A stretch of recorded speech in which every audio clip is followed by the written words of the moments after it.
Ketua MUI Kabupaten Bogor, Kiai Haji Ahmad Mukri Aji mengapresiasi kesuksesan Komisi Pemilihan Umum Kabupaten Bogor dalam menyelenggarakan pemilu serentak Pilpres dan Pileg 2019 yang telah berjalan aman, lancar, jujur, dan adil.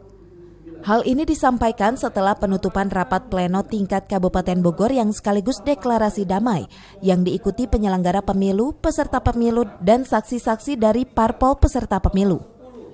Dalam kesempatan tersebut, Ketua MUI Kabupaten Bogor menghimbau masyarakat untuk menerima hasil pemilu serentak yang telah diselenggarakan KPU Kabupaten Bogor dan menunggu pengumuman resmi KPU Pusat.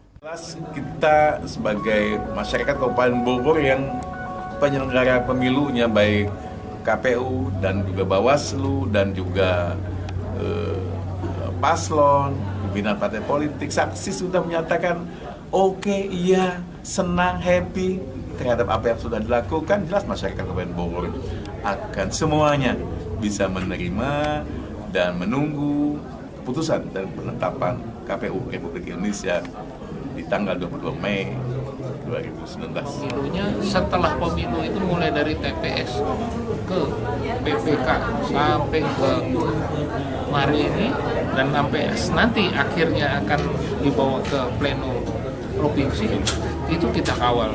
Anggota TNI Polri siap tidur pun bersama kotak suara.